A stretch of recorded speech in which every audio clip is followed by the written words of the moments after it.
Hey everyone, welcome back. Hope you're having a fantastic day so far.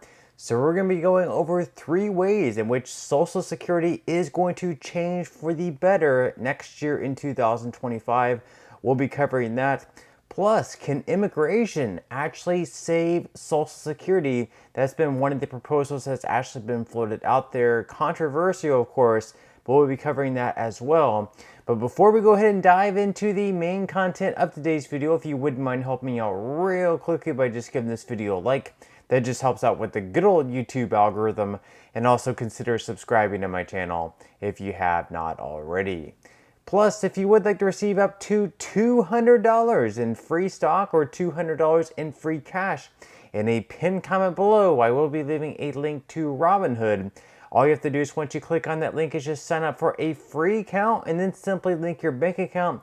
You do not even have to make an opening deposit. At that point in time, Robinhood will be sending you one free stock worth all the way up to $200. And if you'd rather just have the cash, all you have to do is once you receive the free stock, is just sell it for what it's worth and then transfer the cash value right back to your bank account. Okay, so diving right into our first news piece from today's video. This one is going to be from the Motley Fool.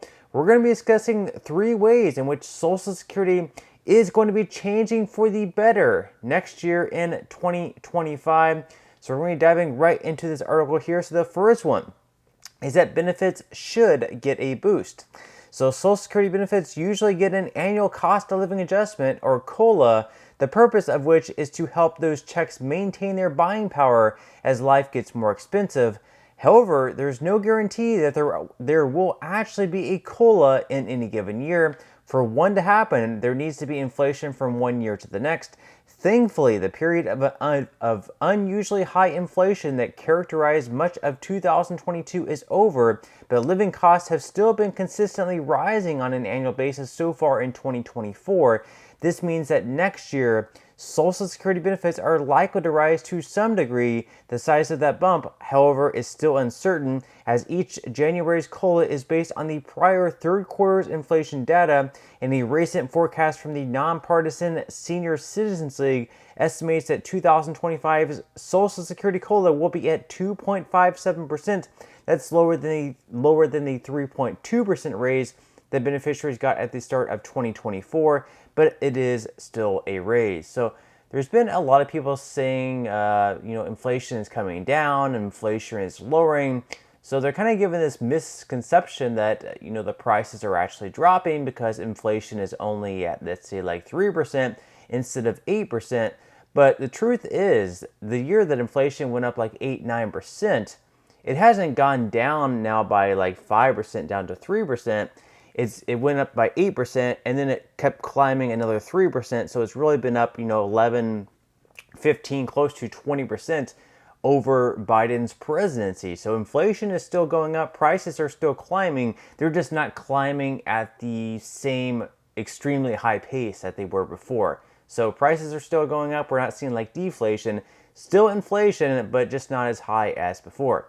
Now, the second change that we're going to be seeing take place next year in 2025 is that the maximum monthly benefit should also increase. So not all workers pay Social Security taxes on all of their wages. There's a cap on the wage tax that's adjusted each year. Higher earners only pay into the program for every dollar they earn below that cap. The flip side of that coin is that there's also a maximum monthly benefit that Social Security will pay. In 2024, the maximum monthly benefit for someone who's claimed at their full retirement age is $3,822, but that number is likely to increase in 2025. Of course, it's only higher earners who are eligible for Social Security's maximum monthly payment, but if you're not in that boat and are retiring in 2025, you will have a nice benefit coming to you.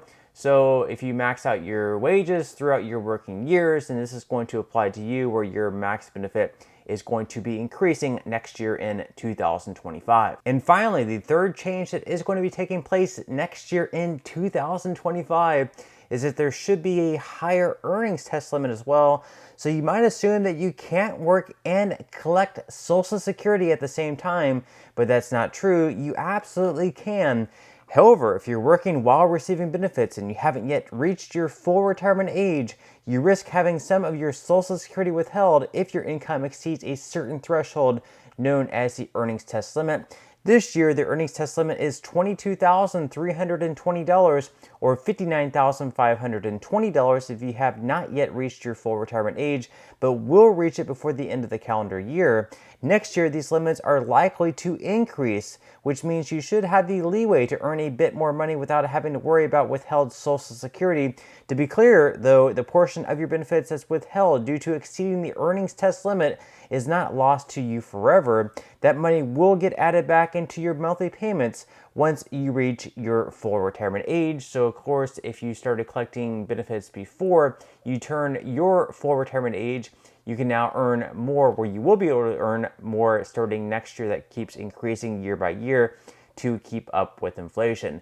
Now, of course, we also had that big solvency issue where we have numerous reports out there, numerous estimates from the Social Security trustees all the way to private third parties, showing that if nothing is done about the program, if nothing is done to make sure that more money is flowing into the trust fund or less money is leaving the trust fund, we're not going to have enough money in the trust fund or flowing into the trust fund to pay out 100% of the benefits to everyone who is currently receiving Social Security, whether it's disability, whether it's your retiree benefits, or whether it's SSI benefits. So they've been coming up with different plans, whether it's raising the full retirement age, raising taxes, lifting the threshold on the amount that you have to pay into the system. But there's actually some politicians who are saying, hey, maybe we should make sure there's going to be more workers, and there's not enough people giving birth. The birth rates are down, at least in the United States. So some politicians are saying, how about we bring some people in from abroad? How about we bring people in from other countries, younger people who can work and pay into the trust fund? That way we have more money flowing into the trust fund. So that's one of the ideas being floated out there. We're going to be going over this article by Newsweek. So experts have touted several methods for shoring up the funds to avert the impending crisis. Raising the retirement age, raising tax rates, and means testing for benefits have all been mentioned by experts who have spoken with Newsweek in recent months. But falling birth rates, about which Newsweek recently reported, indicate that in the coming decades there may be less taxable income to contribute to the pot. Coupled with the retirement of the baby boomer generation, the number of retirees is expected to increase at an accelerated rate in the coming years. According to the government agency, in 2005, 12% of the total population was age 65 or older, but by 2080 it will be 23%. In its 2023 Trustees Report, the agency reiterated the facts. The number of retired workers will grow rapidly as members of the post-World War II baby boom continue to retire in increasing numbers. The number of retired workers is projected to double in about 50 years. People are also living longer and the birth rate is low. There is a fix though, but its desirability and it is a matter of opinion depending on where you fall in the political spectrum. That is immigration, of course. Millions of immigrants living in the U.S. contribute taxes via their income just like any American citizen, but will increasing the number of foreign-born workers contributing to the U.S. tax system help save the SSA from an uncertain future? They say here that the AAA, which is the American Academy of Actuaries, well, back in a 2020 report, they said that setting aside the perspectives in the policy debate regarding immigration policy, it is important to note that an increase in immigration leads to a decrease in the deficit of the Social Security program. And they also said that immigration would have a positive impact on Social Security funds for two reasons. As immigrants tend to be young, they immediately pay taxes into the system that funds the SSA. What's more is that immigrant women tend to have higher birth rates than U.S.-born women, increasing the overall U.S. fertility rate, which then extends a positive tax-paying effect into future generations. So basically the argument here is to bring as many immigrants into the country who are young, working. That way we have more income taxed. That money, of course, as tax goes into the trust fund, and the money that's into the trust fund will then be able to pay out 100% of the benefits instead of just 75 to 80% of the benefits that would be scheduled to be paid out in, let's say, 2033. So that's one of the arguments being floated out there. Myself personally, I'm very much pro-immigration. I think that people should do it the right way, though. We shouldn't just have, billions of people crossing the border who we don't know who they are. I think that we should, ones who are currently in other countries who, have already, proven themselves to be good people. They don't have crimes in their country. They're hardworking. Maybe they have a college degree, or not necessarily a college degree, but just have like some type of skill where they can come here and immediately contribute to our society. And we know that you're going to make our country even better. So that's pretty much where I stand. Let me know in the comment section below where you stand with that.